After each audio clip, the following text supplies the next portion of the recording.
se eu te disser que Yahvé não é Deus e que Elohim são deuses? Meu nome é Mauro Miller, estou aqui no editorial Quantum Docs. Ouça comigo o que está escrito no Antigo Testamento, em Deuteronômio 20, 16 e 17. Contudo, nas cidades das nações que o Senhor, o seu Deus, lhes dá por herança, não deixem vivo nenhuma alma. Conforme a ordem do Senhor, o seu Deus, destruam totalmente os hititas, os amorreus, os cananeus, os fariseus, os heveus e os jebuseus. Amorreus eram povos que dominaram parte da Mesopotâmia e Síria entre o terceiro e o segundo milênio antes de Cristo. Durante o reinado de Hammurabi, habitavam a região de Canaã e também dominou a Babilônia. Os hititas sabiam fabricar e montar carros de guerra e manusear ferro como poucos no período de 1200 antes de Cristo. Os fariseus eram cananeus nativos, habitavam a terra de Canaã antes da chegada e a conquista pelos israelitas. Os heveus eram filhos de Cão, cananeus, que também habitavam a terra de Canaã, até a chegada da turma de Moisés. Os jebuseus fundaram Jebus, que deu origem a Jerusalém. Resistiram bravamente por muito tempo à invasão do povo de Moisés e foram derrotados finalmente pelo exército do rei Davi. Ao pé da letra, o Senhor ali no Antigo Testamento, então, é um Deus que ordena dizimar povos. Poderíamos lembrar que estes povos eram formados de crianças, mulheres, homens de todas as idades. Ok, tinha um exército e conquistava territórios, como era um expediente comum para a época. Porém, deveria até ter gente honesta ali entre eles. Será? O Senhor do Antigo Testamento poderia fazer como os outros líderes de batalhas que se aproveitavam do ouro, dos bens, das armas e tornavam o povo, ou no caso os civis, seus escravos ou seus dominados. Que tal? Não. Na Bíblia tem apenas a frase: não deixem viva alma nenhuma e destruam totalmente. Por quê? Deus é tão malvado? Deus não seria mais generoso? Não teria mais compaixão? O Deus de perdão? Onde está o Deus de perdão e de compaixão? Bom, vamos lá. Eu vou propor uma ampla defesa a Deus, apesar de ter lido também um trecho do livro de Isaías 45:7, onde está escrito: eu formo a luz e crio as trevas. Eu faço a paz e crio o mal. Eu, o Senhor, faço todas essas coisas. Para defender Deus, eu vou usar uma tradução do hebraico primitivo e depois eu mostro quem é o estudioso. Bom, são vários estudiosos, sejam eles crentes ou ateus, sem se concentrar em dogmas, doutrinas das igrejas, das religiões. Vamos lá, a maioria sérias. Vou deixar claro aqui, não estou falando nada contra as igrejas. Todas as igrejas espalhadas pelo planeta. Senhor, no Antigo Testamento, foi escrita como sendo a tradução de YHWH.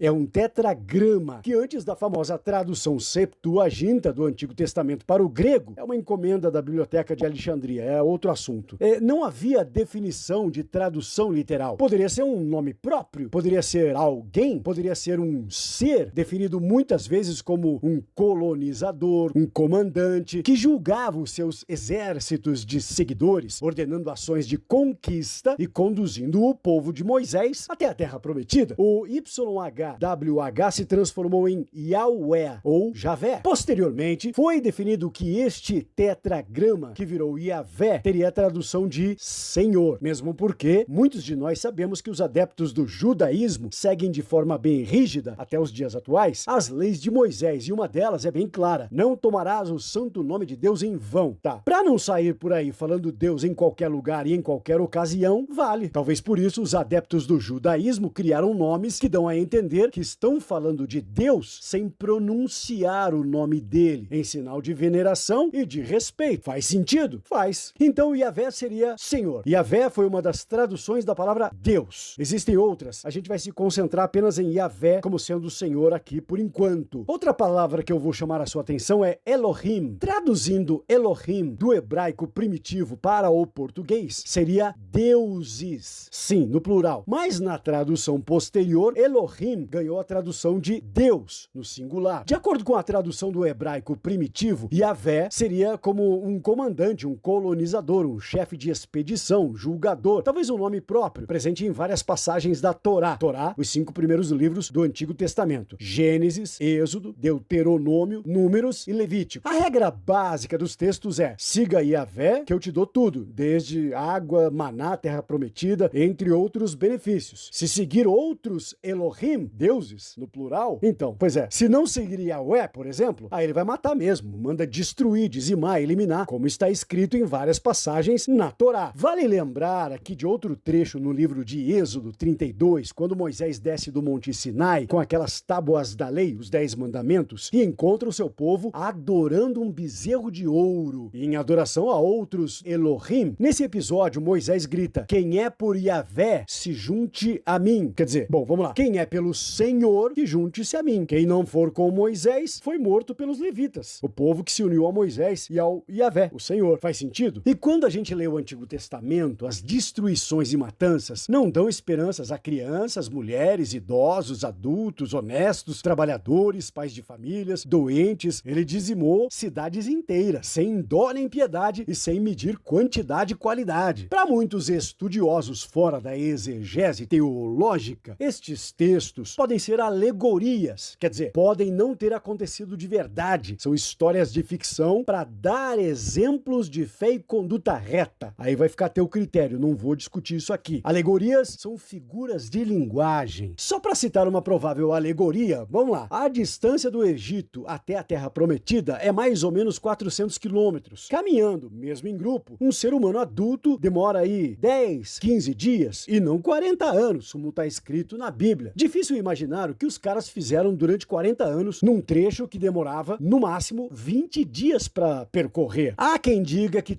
sim, tudo aconteceu, porque naqueles tempos o mundo era aquilo mesmo, todo mundo se matava, quem não matava morria. Temos vários exemplos de chefes de governo, reis, imperadores, que não usavam a violência e ainda faziam caridade, tratavam bem os povos. A famosa Pax Romana do Augusto, o Antonino no século I depois de Cristo, o imperador Taisho no Japão, o Asoka o Grande da Maurya, entre outros diplomatas que não entravam em guerras e gostavam de promover a paz entre os povos. Mas o Yavé gostava de uma briguinha, de um confronto, de duelos, gostava de guerra, gostava de conquistar territórios. Quem seria esse Yavé? Um dos Elohim? Mas se a religião judaica é o monoteísmo, toda a tradução acaba nos confundindo. E se a gente voltar ao hebraico primitivo, Yavé seria um dos deuses, isto é, um dos Elohim. Na Bíblia mesmo, são citados até outros deuses, Baal, Moloque, Asherá, como adversários de Yavé. Na tradução posterior, rivais do Deus único. Vamos lá, vamos voltar lá onde está escrito em Deuteronômio e fazer uma tradução como os estudiosos sugerem. Aí ficaria assim, ó: contudo, nas cidades das nações que Yavé, o seu entre os Elohim, lhes dá por herança, não deixem vivo nenhuma alma. Conforme a ordem de Yavé, o seu entre os Elohim, destruam totalmente os hititas, os amorreus, os cananeus, os farezeus, os heveus e os jebuseus. Raciocinando sob essa lente, nessa leitura aí, usando essas traduções, não muda em nada o que está escrito, mas dá um novo significado aos textos desse genocídio da Torá, que na verdade era uma conquista de território, muito mais do que um objetivo de conquistar adeptos da fé de Deus, criador da perfeição, que é este universo maravilhoso onde a gente vive. E o livro de Isaías 45:7, como é que fica? Eu formo a luz e crio as trevas. Eu faço a paz e crio o mal. Eu, Yavé, faço todas essas coisas. São vários estudiosos que compartilham dessa visão. Aqui nesse artigo, eu utilizei vários trechos do livro A Bíblia Não É um Livro Sagrado, além de vídeos em italiano no YouTube, com aulas, palestras, entrevistas de um cara chamado Mauro Biglino, autor, ensaísta e tradutor profissional com especialidade em aramaico, grego e hebraico. Um italiano, trabalhou por mais de 10 anos na editora São Paulo do Vaticano. Conta que